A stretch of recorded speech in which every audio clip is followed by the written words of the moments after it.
बर्मी लड़की, अफसाना निगार सादत हसन मंटो। ज्ञान की शूटिंग थी, इसलिए किफायत जल्दी सो गया। फ्लैट में और कोई नहीं था। बीवी बच्चे रावलपिंडी चले गए थे। हमसायों से उसे कोई दिलचस्पी नहीं थी। यूं भी बंबई में लोगों को अपने हमसायों से कोई सरोकार नहीं होता। किफायत ने अकेले ब्रांडी के 4 पैग पिए, खाना खाया, नौकरों को रुखसत किया और दरवाजा बंद करके सो गया। रात के 5 बजे के करीब किफायत के खुमार आलूद कानों को धक की आवाज सुनाई दी। उसने आंखें खोली। नीचे बाजार में एक ट्राम दंदनाती हुई गुजरी। चंद लम्हात के बाद दरवाजे पर बड़े जोरों की दस्तक हुई। किफायत उठा, पलंग से उतरा तो उसके नंगे पैर टखनों तक पानी में चले गए। उसको सख्त हैरत हुई कि कमरे में इतना पानी कहां से आया और बाहर कॉरिडोर में इससे भी ज्यादा पानी था। दरवाजे पर दस्तक जारी थी। उसने पानी के मुतालिक सोचना छोड़ा और दरवाजा खोला। ज्ञान ने जोर से कहा, ये क्या है? किफायत ने जवाब दिया, पानी। पानी नहीं, औरत। ये कहकर ज्ञान नीम अंधेरे कॉरिडोर में दाखिल हुआ। उसके पीछे एक छोटे से कद की लड़की थी। ज्ञान को फर्श पर फैले हुए पानी का कुछ एहसास न हुआ। लड़की ने पायजामा ऊपर उठा लिया और छोटे छोटे कदम उठाती ज्ञान के पीछे चली गई। किफायत के जहन में पहले पानी था, अब ये लड़की उसमें दाखिल हो गई और डुबकियां लगाने लगी। सबसे पहले उसने सोचा कि ये कौन है। शक्लो सूरत और लिबास के एतबार से बर्मी मालूम होती है, लेकिन ज्ञान उसे कहां से ले आया?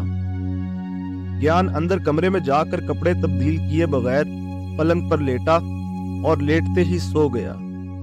किफायत ने उससे बात करना चाही, मगर उसने सिर्फ हूं हां में जवाब दिया और आंखें न खोली। किफायत ने उस लड़की की तरफ एक नजर देखा जो सामने वाले पलंग पर बैठी थी और बाहर निकल गया।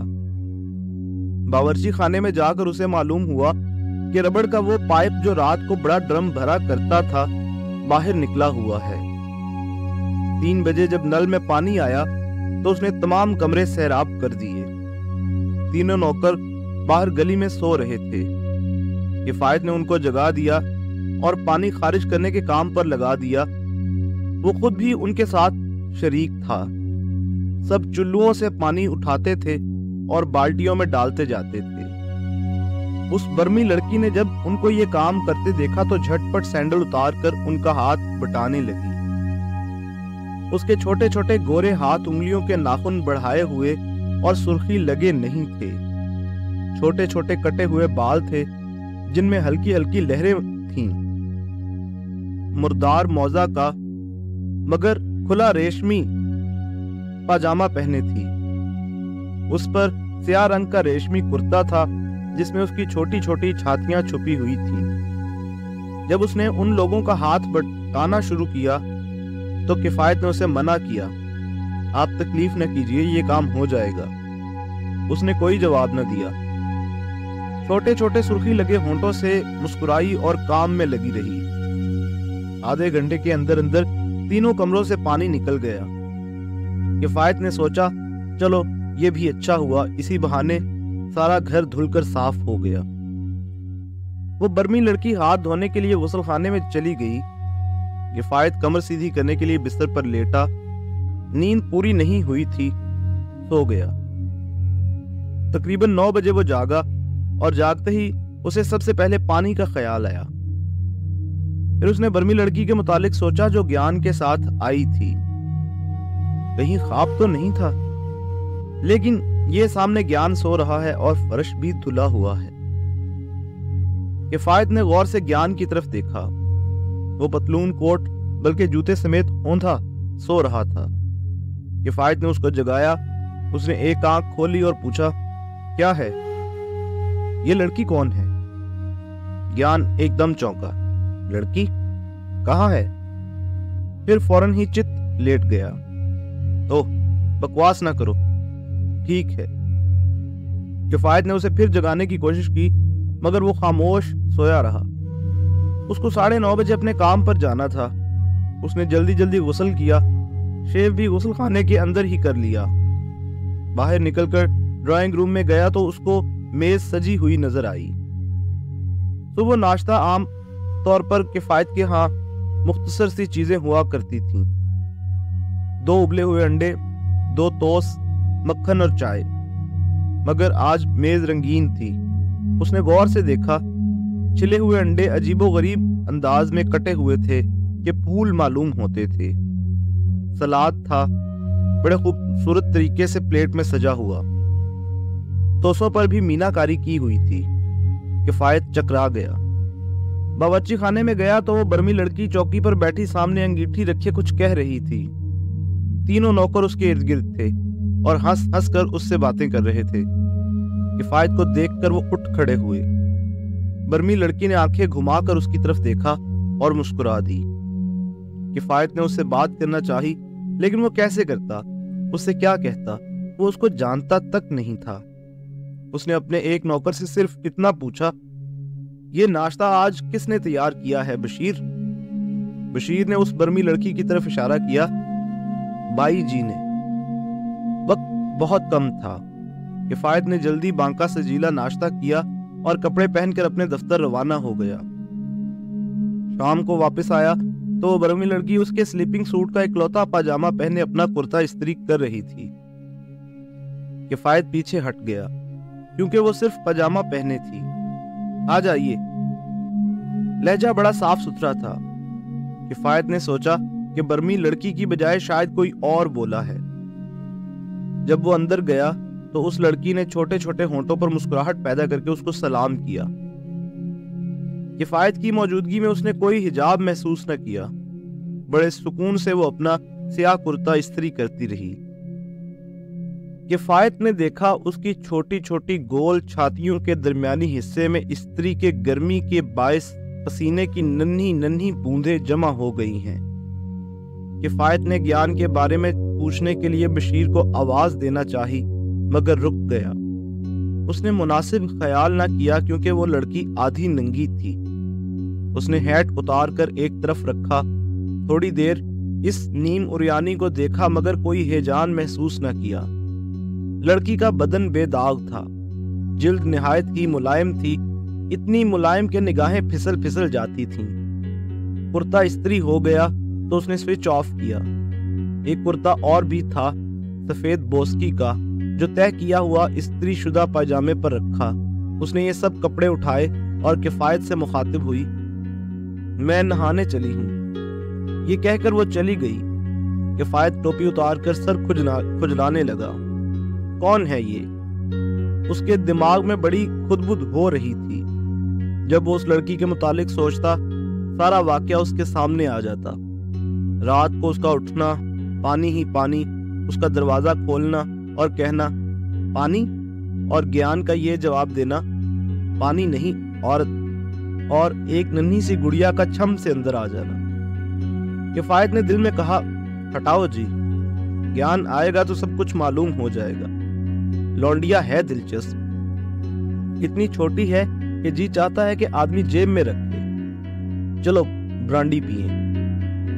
बशीर ने ग्लास, ब्रांडी और बर्फ सब कुछ मुलाकाती कमरे में तपाई पर रख दिया। किफायत ने कपड़े बदले और पीना शुरू कर दी। पहला पैग खत्म किया तो उसे गुस्ल खाने का दरवाजा खुलने की चूं सुनाई दी। दूसरा पैग डालकर वो इंतजार करने लगा कि थोड़ी ही देर में वो बर्मी लड़की जरूर उधर आएगी। उसके मुकर्ररा 4 पैग खत्म हो गए मगर वो ना आई। ज्ञान भी ना आया। किफायत झुंझला गया। अंदर बेडरूम में जाकर उसने देखा वो लड़की इस्त्री किए हुए कपड़े पहने, अपनी गोल गोल छातियों पर हाथ रखे बड़े इत्मीनान से सो रही थी। इस्त्री वाली मेज पर उसके स्लीपिंग सूट का इकलौता पायजामा बड़ी अच्छी तरह तय किया हुआ रखा था। किफायत ने वापस जाकर ब्रांडी का एक डबल पैक ग्लास में डाला और नीट ही चढ़ा गया। थोड़ी देर के बाद उसका सर घूमने लगा। उसने बर्मी लड़की के मुतालिक सोचने की कोशिश की मगर उसने ऐसा महसूस किया कि वो चुल्लुओं में पानी भर भर के उसके दिमाग में डाल रही है। खाना खाए बगैर वो सोफे पर लेट गया। और उस बर्मी लड़की के मुतालिक कुछ सोचने की कोशिश करते हुए सो गया। सुबह हुई तो उसने देखा कि वो सोफे की बजाय अंदर अपने पलंग पर है।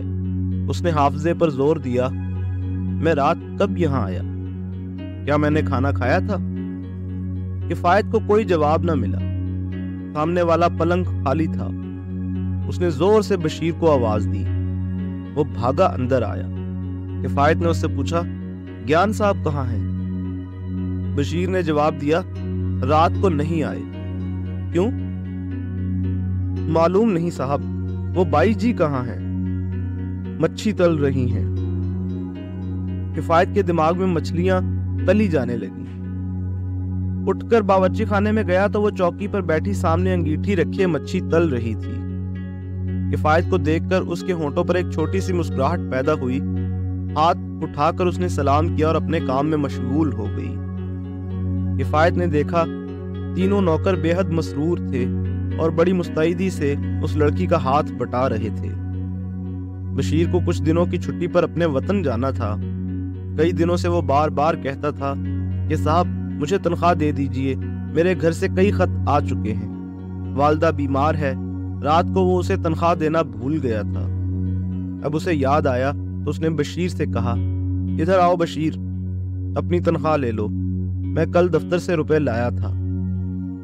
बशीर ने तनख्वाह ले ली। किफायत ने उससे पूछा, 9 बजे गाड़ी जाती है, उससे चले जाओ। अच्छा जी। ये कहकर बशीर चला गया। नाश्ता बेहद लजीज था, खास तौर पर मछली के टुकड़े। उसने खाना शुरू करने से पहले बशीर के जरिए से इस बर्मी लड़की को बुला भेजा, मगर वो ना आई। बशीर ने कहा, जी वो कहती हैं कि बाद में करेंगी वो नाश्ता। किफायत की माली हालत बहुत पतली थी। ज्ञान भी आसूदा हाल नहीं था। दोनों इधर उधर से पकड़कर गुजारा कर रहे थे। ब्रांडी का बंदोबस्त ज्ञान कर देता था, बाकी खाने पीने का सिलसिला भी किसी न किसी तरह चल ही रहा था। जिस फिल्म कंपनी में ज्ञान काम कर रहा था उसका दिवाला निकलने के करीब था, मगर उसको यकीन था कि कोई मौजज़ा जरूर रूनुमा होगा और उसकी कंपनी संभल जाएगी। शूटिंग हो रही थी, गालिबन इसलिए ज्ञान रात को न आ सका। नाश्ता करने के बाद किफायत ने झांक कर बावर्ची खाने में देखा, लड़की अपने काम में मशगूल थी। तीनों मुलाजिम लड़के उससे हंस हंस कर बातें कर रहे थे। किफायत ने बशीर से कहा, मछली बहुत अच्छी थी। लड़की ने मुड़कर देखा। उसके होंठों पर छोटी सी मुस्कुराहट पैदा हुई। किफायत दफ्तर चला गया। उसको उम्मीद थी कि कुछ रुपयों का बंदोबस्त हो जाएगा, लेकिन खाली जेब वापस आया। बर्मी लड़की अंदर बेडरूम में लेटी तस्वीरों वाला रिसाला देख रही थी। किफायत को देखकर बैठ गई और सलाम किया। किफायत ने सलाम का जवाब दिया और उससे पूछा, ज्ञान साहब आए थे? आए थे दोपहर को, खाना खाकर चले गए। फिर शाम को आए चंद मिनटों के लिए। ये कहकर उसने एक तरफ हटकर तकिया उठाया और कागज में लिपटी हुई बोतल निकाली। ये दे गए थे कि मैं आपको दे दूं। मैंने बोतल पकड़ी। कागज पर ज्ञान के ये चंद अल्फाज थे, कमबख्त ये चीज किसी ना किसी तरह मिल जाती है, लेकिन पैसा नहीं मिलता। बहरहाल ऐश करो, तुम्हारा ज्ञान। उसने कागज खोला। ब्रांडी की बोतल थी। बर्मी लड़की ने किफायत की तरफ देखा और मुस्कुराई। किफायत भी मुस्कुरा दिया। आप पीती हैं? लड़की ने जोर से अपना सर हिलाया। नहीं। किफायत ने नजर भरकर उसको देखा और सोचा, क्या छोटी सी नन्ही मुन्नी गुड़िया है। उसका जी चाहा कि वो उसके साथ बैठकर बातें करे। चुनाचे उससे मुखातिब हुआ, आइए उधर दूसरे कमरे में बैठते हैं। नहीं, मैं कपड़े धोऊंगी। इस वक्त अच्छा होता है। रात धोए, सुबह सूख गए, उठते ही इस्त्री कर लिए। किफायत थोड़ी देर खड़ा रहा। उसे कोई बात न सूझी तो मुलाकाती कमरे में बैठकर ब्रांडी पीना शुरू कर दी। खाने का वक्त हो गया। उसने बर्मी लड़की को बुलाया मगर उसने कहा, मैं ज्ञान साहब के साथ खाऊंगी। किफायत ने खाना खाया और अपने पलंग पर सो गया। रात के तकरीबन 1 बजे उसकी आंख खुली। चांदनी रात थी। हल्की हल्की रोशनी कमरे में फैली हुई थी। हवा भी बड़े मजे की चल रही थी। करवट बदली तो देखा सामने पलंग पर एक छोटी सी सडोल गुड़िया ज्ञान के चौड़े बालों भरे सीने के साथ चिमटी हुई है। किफायत ने आंखें बंद कर ली। थोड़े वक्फे के बाद ज्ञान की आवाज आई, जाओ अब मुझे सोने दो, कपड़े पहन लो। स्प्रिंगों वाले पलंग की आवाज के साथ साथ रेशम की सरसराहटें किफायत के कानों में दाखिल हुई। थोड़ी देर के बाद किफायत सो गया। सुबह 6 बजे उठा, क्योंकि वो रात को ये सोचकर सोया था कि सुबह जल्दी उठेगा। उसे ट्राम का बहुत लंबा सफर तय करके एक आदमी के पास जाना था जिससे उसे कुछ मिलने की उम्मीद थी। पलंग पर से उतरा तो उसने देखा कि बर्मी लड़की नंगे फर्श पर उसके स्लीपिंग सूट का इकलौता पाजामा पहने अपने छोटे से सडोल बाजू को सर के नीचे रखे बड़े सुकून से सो रही है। किफायत ने उसको जगाया। उसने अपनी काली काली आंखें खोली। किफायत ने उससे कहा, आप यहाँ क्यों लेटी हैं? उसके छोटे छोटे होंठों पर नन्ही सी मुस्कुराहट पैदा हुई। उठकर उसने जवाब दिया, ज्ञान को आदत नहीं किसी को अपने साथ सुलाने की। किफायत को ज्ञान की इस आदत का इल्म था। उसने लड़की से कहा, जाइए मेरे पलंग पर लेट जाइए। लड़की उठी और किफायत के पलंग पर लेट गई। किफायत गुसल खाने में गया। वहां रस्सी पर बर्मी लड़की के कपड़े लटक रहे थे। किफायत साबुन मल कर नहाने लगा तो उसका ख्याल उस लड़की के मुलायम जिस्म की तरफ चला गया जिस पर से निगाहें फिसल फिसल जाती थीं। गुस्ल से फारिग होकर किफायत ने कपड़े पहने। चूंकि जल्दी में था इसलिए ज्ञान को जगाकर उससे कोई बात न कर सका। सुबह का निकला रात के 11 बजे वापस आया। जेबें खाली थीं। बेडरूम में गया तो ज्ञान और बर्मी लड़की दोनों इकट्ठे लेटे हुए थे। किफायत ने मुलाकाती कमरे में बैठकर ब्रांडी पीनी शुरू कर दी। बहुत थका हुआ था, मायूस वापस आया था। बर्मी लड़की के मुतालिक सोचते सोचते वहीं सोफे पर सो गया। सुबह 5 बजे उठा। तपाई पर उसका चौथा पैग पानी में पड़ा बासी हो रहा था। किफायत उठा। बेडरूम के नंगे फर्श पर बर्मी लड़की सो रही थी। ज्ञान अलमारी के आईने के साथ खड़ा टाई बांध रखा था। टाई की गिरा ठीक करके उसने दोनों हाथों में लड़की को उठाया और अपने पलंग पर लिटा दिया। मुड़ा तो उसने किफायत को देखा। क्यों भाई, कुछ बंदोबस्त हुआ रुपयों का? किफायत ने बड़ी मायूसी से कहा, नहीं। तो मैं जाता हूं, देखो शायद कुछ हो जाए। पेशतर इसके कि किफायत उसे रोके, ज्ञान तेजी से बाहर निकल गया। दरवाजा खुला तो उसकी आवाज आई, तुम भी कोशिश करना किफायत। किफायत ने पलट कर पलंग की तरफ देखा। लड़की बड़े सुकून के साथ सो रही थी। उसके नन्हे से सीने पर छोटी छोटी गोल छातियां चमक रही थीं। किफायत कमरे से निकलकर गुस्ल खाने में चला गया। अंदर रस्सी पर लड़की के धुले हुए कपड़े लटक रहे थे। गुस्ल खाने से फारिग होकर बाहर निकला तो उसने देखा कि लड़की नौकरों के साथ नाश्ता तैयार करने में मसरूफ थी। नाश्ता करके बाहर निकल गया। 4 रोज इसी तरह गुजर गए। किफायत को उस लड़की के मुतालिक कुछ मालूम ना हो सका। ज्ञान कभी रात को देर से आता था, कभी दिन को बहुत जल्दी निकल जाता था। यही हाल किफायत का था। दोनों परेशान थे। 5वें रोज जब वो सुबह उठा तो बशीर ने किफायत को ज्ञान का रुपया दिया। उसमें लिखा था, खुदा के लिए किसी न किसी तरह 10 रुपए पैदा करके बर्मी लड़की को दे दो। लड़की खड़ी इस्त्री कर रही थी। ब्लाउज की सिर्फ एक आस्तीन बाकी रह गई थी जिस पर वो बड़े सलीके से इस्त्री फेर रही थी। किफायत ने उसकी तरफ देखा। जब उसकी निगाहें 4 हुई तो लड़की मुस्कुरा दी। किफायत सोचने लगा कि वो 10 रुपए कहां से पैदा करे।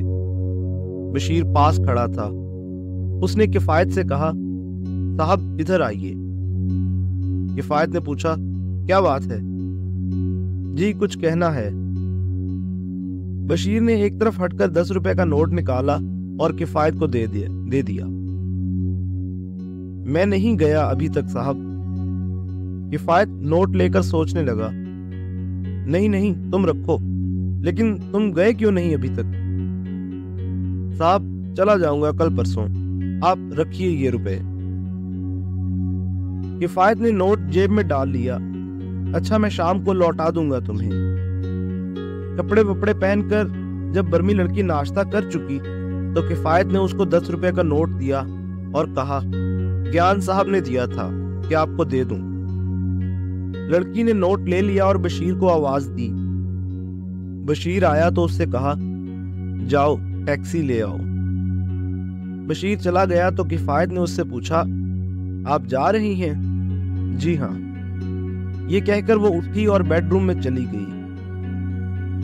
वो अपना रुमाल इस्त्री करना भूल गई थी। किफायत ने उससे बातें करने का इरादा किया तो टैक्सी आ गई। रुमाल हाथ में लेकर वो रवाना होने लगी। किफायत को सलाम किया और कहा, अच्छा जी मैं चलती हूँ, ज्ञान को मेरा सलाम बोल देना। फिर उसने तीनों नौकरों से हाथ मिलाया और चली गई। सबके चेहरों पर उदासी छा गई। पौने घंटे के बाद ज्ञान आया। वो कुछ लेकर आया था। आते ही उसने किफायत से पूछा, कहाँ है वो बर्मी लड़की? चली गई। कैसे? 10 रुपए दिए थे हमने। हाँ तो ठीक है ठीक है। ज्ञान कुर्सी पर बैठ गया। किफायत ने पूछा, कौन थी ये लड़की? मालूम नहीं। किफायत सर तपा हैरत बन गया। क्या मतलब? ज्ञान ने जवाब दिया, मतलब ये कि मैं नहीं जानता कौन थी। झूठ, तुम्हारी कसम सच कहता हूं। किफायत ने पूछा, कहां से मिल गई तुम्हें? ज्ञान ने टांगे मेज पर रख दी और मुस्कुराया। अजीब दास्तान है यार। पानी का सैलाब आने वाली रात में शंकर के यहां चला गया। वहां बहुत पी। अंधेरे स्टेशन से गाड़ी में सवार हुआ तो सो गया। गाड़ी मुझे सीधी चर्च गेट ले गई। वहां मुझे चौकीदार ने जगाया कि उठो। मैंने कहा, भाई मुझे ग्रांट रोड जाना है। चौकीदार हंसा। आप 5 स्टेशन आगे चले आए हैं। उतरा। दूसरे प्लेटफॉर्म पर अंधेरी जाने वाली आखिरी गाड़ी खड़ी थी। उसमें सवार हो गया। गाड़ी चली तो फिर मुझे नींद आ गई। सीधी अंधेरी पहुंच गई। किफायत ने पूछा, मगर इससे लड़की का क्या ताल्लुक? तुम सुन तो लो। ज्ञान ने सिगरेट सुलगाया। अंधेरी पहुंचा, यानी जब मेरी आंख खुली तो क्या देखता हूं, मैं एक छोटी सी लौंडिया के साथ चिमटा हुआ हूं। पहले तो मैं डरा। वो जाग रही थी। मैंने पूछा, कौन हो तुम? वो मुस्कुराई। मैंने फिर पूछा, कौन हो भाई तुम? वो मुस्कुराई और कहने लगी, लो इतनी देर से मुझे चूमते रहे और अब पूछते हो मैं कौन हूं? मैंने हैरत से कहा, अच्छा। वो हंसने लगी। मैंने दिमाग पर जोर देकर सोचना मुनासिब ख्याल न किया और उसको अपने साथ भींच लिया। सुबह 3 बजे तक हम दोनों प्लेटफॉर्म की एक बेंच पर सोए रहे। 3:30 बजे पहली गाड़ी आई तो उसमें सवार हो गए। मेरा इरादा था कि बंदोबस्त करके उसको कुछ रुपए दे दूंगा। यहां पहुंचे तो पानी का तूफान आया हुआ था। है ना दिलचस्प दास्तान? किफायत ने कहा, खासी दिलचस्प है। मगर वो इतने दिन क्यों रही यहाँ? किफायत ने सिगरेट फर्श पर फेंका। वो कहाँ रही? मैंने उससे रखा। असल में वो यूं रही कि मेरे पास कुछ था ही नहीं जो उसे देता। बस दिन गुजरते थे। मैं बेहद शर्मिंदा था। कल रात मैंने उससे साफ कह दिया कि देखो भाई, दिन बढ़ते जा रहे हैं। तुम ऐसा करो, मुझे अपना एड्रेस दे दो, मैं तुम्हारा हक वहां पहुंचा दूंगा। आजकल मेरा हाथ बहुत पतला है। किफायत ने पूछा, ये सुनकर उसने क्या कहा? ज्ञान ने सर को जुम्बिश दी। अजीब ही लड़की थी। कहने लगी, ये क्या कहते हो, मैंने तुमसे कब मांगा है? लेकिन 10 रुपए मुझे दे देना, मेरा घर यहाँ से बहुत दूर है, टैक्सी में जाऊंगी, मेरे पास एक पैसा भी नहीं। किफायत ने सवाल किया, नाम क्या था उसका? ज्ञान सोचने लगा। भूल गए? ज्ञान ने अपनी टांगे मेज पर से हटाई।